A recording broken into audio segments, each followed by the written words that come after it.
साथियों नमस्कार। मेरे 46वें वीडियो में आज सबका स्वागत है। मैंने अपने 16वें वीडियो में लिबरल फेमिनिज़म पर बात की थी, लेकिन उस समय वो ज़्यादातर बात थ्योरेटिकल थी, सैद्धांतिक थी। आज के इस वीडियो में मैं लिबरल फेमिनिज़म को एक उदाहरण के ज़रिए थोड़ा सा ठोस तरीके से समझाने की कोशिश करूँगा। दरअसल ये उदाहरण जो है वो कर्नाटक हाई कोर्ट के एक आदेश से जुड़ा हुआ है। कर्नाटक हाई कोर्ट ने 2 जनवरी 2023 को यानी इसी महीने एक आदेश जारी किया है केंद्र सरकार को और कर्नाटक राज्य को, और ये जो मामला है वह है केंद्रीय सैनिक बोर्ड जो कि मिनिस्ट्री ऑफ डिफेंस के अंतर्गत आता है, उससे जुड़ा हुआ है। तो इस उदाहरण को समझने से पहले इससे जुड़े हुए हम कुछ तथ्यों को सुन लेते हैं। सूबेदार रमेश पाटिल इंडियन आर्मी में कार्यरत थे। 2001 में पंजाब में एक बारूदी सुरंग को हटाते हुए बारूद फट गया, जिससे वे शहीद हो गए। रमेश पाटिल अपने पीछे अपनी पत्नी और 2 बेटियों को छोड़ गए थे। इसी बीच 22 फरवरी 2019 को डायरेक्टरेट ऑफ डिपार्टमेंट ऑफ सैनिक welfare and resettlement government of Karnataka ने सेवानिवृत्त सैनिकों, उनकी विधवाओं, डिसेबल्ड सोल्जर्स और उनके बच्चों के लिए वेलफेयर स्कीम्स की घोषणा की। इस स्कीम के अनुसार एक्स सर्विसमैन और उनके बच्चों को सरकारी नौकरियों में 10% का आरक्षण मिलेगा। 26 अगस्त 2021 को गवर्नमेंट ऑफ कर्नाटका ने एक नोटिफिकेशन इशू किया और जिससे उन्होंने राज्य भर में जो उनके कॉलेज हैं, सरकारी कॉलेज, उनमें कई पद निकाले। इनमें असिस्टेंट प्रोफेसर्स के पद भी थे। और इस नोटिफिकेशन में कहा गया था कि जो एक्स सर्विस मैन और उनके वार्ड्स को यानी उनके परिवार के लोगों को 10% का आरक्षण इन पदों में दिया जाएगा। तो जो रमेश पाटिल जी हैं, उनकी बेटी प्रियंका ने भी इन पदों के लिए आवेदन किया और आवेदन करने के लिए उन्होंने जो है एक चिट्ठी जिला सैनिक वेलफेयर बोर्ड को लिखी और उनसे आग्रह किया कि वे इस बाबत उन्हें एक आई कार्ड जारी कर दें, जिससे कि वो ये सिद्ध कर सकें कि वे एक्स सर्विस मैन की वार्ड हैं, यानी उनकी बेटी हैं, जिससे उनको 10% के आरक्षण का लाभ मिल सकता था। लेकिन जिला सैनिक वेलफेयर बोर्ड ने उन्हें ये आई कार्ड जो है वो जारी करने से मना कर दिया। आखिर उन्होंने ऐसा क्यों किया, आइए समझते हैं। आई कार्ड जिन्हें जारी किया जा सकता है उसके बारे में वेलफेयर बोर्ड के कुछ गाइडलाइंस हैं। बेटे को किन शर्तों पर जारी किया जा सकता है, बेटी को किन शर्तों पर जारी किया जा सकता है, वो गाइडलाइंस क्या कहती है।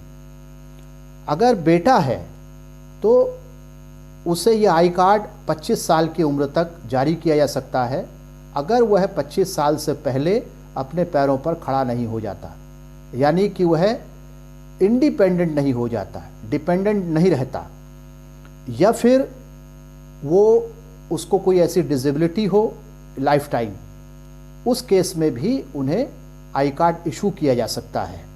लेकिन बेटी को आई कार्ड इशू करने की शर्तें कुछ फ़र्क हैं। बेटी को आई कार्ड इशू करने के लिए कहा गया है कि जब तक उसकी शादी न हो जाए या वो जो किसी डिसेबिलिटी की वजह से अनएम्प्लॉयड न हो। गाइडलाइंस में साफ तौर पर बेटे और बेटी को आई कार्ड इशू करने के मामले में अलग अलग मानदंड है। कोर्ट ने लिखा, marriage of the daughter takes away the benefit, the guidelines would thus depicts gender bias. Court ने साफ तौर से कहा कि ये जो गाइडलाइंस हैं ये जेंडर के आधार पर बायस्ड हैं। कोर्ट ने अपने लिए एक सवाल बनाया। सवाल क्या था? सवाल है, whether this would stand the test of tenets of article 14 of the constitution of India. यानी जो ये गाइडलाइंस हैं बेटे के लिए और बेटी के लिए, वह भारत के संविधान के आर्टिकल 14 के हिसाब से हैं कि नहीं हैं? क्या केंद्रीय सैनिक बोर्ड की उपरोक्त नियम इक्वालिटी बिफोर द लॉ और equal protection of the laws का उल्लंघन करता है, या आर्टिकल 16 जो है जो इस बात को इंश्योर करता है कि इक्वालिटी ऑफ अपॉर्चुनिटीज होनी चाहिए? तो क्या वेलफेयर बोर्ड की ये गाइडलाइन आर्टिकल 16 के खिलाफ है? कोर्ट को इसे टेस्ट करना था। अपने पैरा 13 में कोर्ट लिखता है, the daughter gets the same benefit up to the age of 25 years provided she does not get married. The son gets the benefit whether he is married or unmarried. The daughter gets the benefit only if she remains unmarried. Here lies the discriminatory chop. As the guideline portrays bias on the basis of gender, inequality on the basis of gender, a marriage of the daughter takes away her right to get an I card, and marriage of a son does not take away his right to get an I card. शादी के कारण लड़की के अधिकारों को छीन लिया जाएगा, जबकि लड़के पर शादी जैसी कोई शर्त नहीं लगाई गई है। कोर्ट ने अपने आदेश में लिखा है कि neither the legislature not the rule making authority can make a law और a rule, issue any guideline, circular, administrative instruction which would be in violation of Article 14 and 15 of the Constitution of India. अब test ये है कि ये जो guidelines हैं क्या वो भारत के संविधान के आर्टिकल जो 14 और 15 हैं उसके वायलेशन में है, उनका उल्लंघन करते हैं। अपने पैरा 14 में कोर्ट ने लिखा कि if the son remains the son, married or unmarried, a daughter shall remain a daughter, married or unmarried. If the act of marriage does not change the status of the son, the act of marriage cannot and shall not change the status of a daughter. अगर कोई बेटा है तो शादी कर लेने या नहीं कर लेने से उस पर कोई फर्क नहीं पड़ रहा, लेकिन बेटी पर फर्क पड़ रहा है।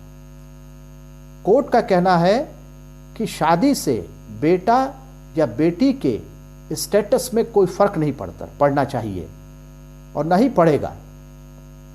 अगर कोई किसी की बेटी है तो उसने चाहे शादी कर ली है या नहीं की है, वो बेटी ही रहेगी। अगर कोई किसी का बेटा है तो उसने चाहे शादी कर ली है या नहीं की है तो भी वो बेटा रहेगा। कोर्ट ने इसी बात को यहाँ पर नोट किया है। इसलिए कोर्ट ने अपने आदेश के पैरा 16 में लिखा कि बोर्ड की गाइडलाइंस का यह नियम भारत के संविधान के आर्टिकल 14, 15 और 16 के खिलाफ जाता है, इसलिए अनकॉन्स्टिट्यूशनल है और इसे अनिवार्य तौर पर हटा देना चाहिए। कोर्ट ने बोर्ड के गाइडलाइंस के जो है इसे हटा देने का आदेश दिया और कर्नाटक एग्जामिनेशन अथॉरिटी को कहा कि प्रियंका पाटिल के आवेदन पर ध्यान देते हुए एक्स सर्विसमैन कोटा के तहत असिस्टेंट प्रोफेसर के काडर में एक पोस्ट को फिलहाल रिजर्व रखा जाए। कोर्ट के इस आदेश को आप लिबरल फेमिनिज्म के जो डिस्कोर्स है उसके तहत समझ सकते हैं कि जो फॉर्मल लेवल पर इक्वालिटी है वह सबस्टैंटिव इक्वालिटी में कन्वर्ट होती है, यानी कि इक्वालिटी ऑफ अपॉर्चुनिटीज में कन्वर्ट होती है। अब कोर्ट ने अपने इस आदेश में एक और बात को भी अंडरलाइन किया, उस पर भी ध्यान दिया। वो क्या था? कोर्ट ने कहा कि ये जो गाइडलाइंस है उसका जो नॉमेनक्लेचर है, उसमें जो शब्द का इस्तेमाल किया गया है वो है एक्स सर्विस मैन, जबकि अब वो ज़माना है जब चाहे इंडियन आर्मी हो, नेवी हो या इंडियन एयरफोर्स हो, सब जगह पर और पैरामिलिट्री फोर्सेस में भी सब जगह पर महिलाएं जो हैं वे कार्यरत हैं। वो गुजरे ज़माने की बात होगी जब जो सेना में पुरुष ही जाया करते थे। कोर्ट ने ये नोटिस किया कि एक्स सर्विसमैन जैसे जो नॉमेनक्लेचर है उसका जो इस्तेमाल करना ये बताता है कि अभी भी जो एडमिनिस्ट्रेशन है और पॉलिसी मेकर्स हैं वो मिज़ोगाइनस पॉस्चर में है और जो बहुत पुरानी मैस्कुलिन कल्चर है यानी मर्दवादी संस्कृति है उसको ढो रहे हैं। इसलिए कोर्ट ने कहा है कि जो एडमिनिस्ट्रेटिव लोग हैं और जो पॉलिसी मेकर्स हैं उनके माइंडसेट में परिवर्तन की ज़रूरत है ताकि वो जो पैराडाइम शिफ्ट हुआ है कि फ़ौज में महिलाएं आने लगी हैं और ये बात कोई छुपी हुई नहीं है, यह पब्लिक डोमेन में है। इसलिए कोर्ट ने राज्य सरकार को और केंद्र सरकार को ये आदेश दिया कि वह जो ये शब्द है एक्स सर्विस मैन इसकी जगह पर एक्स सर्विस पर्सनल इस्तेमाल करें और इसे जेंडर न्यूट्रल बनाए। तो हमने देखा कि इस आदेश में फॉर्मल लेवल पर दो तरह की जो इक्वालिटी है उनकी बात की गई है। और हम जानते हैं कि लिबरल फेमिनिज्म जो है उसने फॉर्मल इक्वालिटी पर काफ़ी जोर दिया। फॉर्मल इक्वालिटी का मतलब कि जो वोट देने का अधिकार है और दूसरा जो कानून के स्तर पर जो नियम है उनमें समानता। तो आप इस उदाहरण को, इस आदेश को लिबरल फेमिनिज्म के उस आलोक में अपने आप भी समझने की कोशिश कर सकते हैं, कर सकती हैं। और इस आदेश का जो लिंक है वह डिस्क्रिप्शन बॉक्स में दिया हुआ है। आज के वीडियो में इतना ही।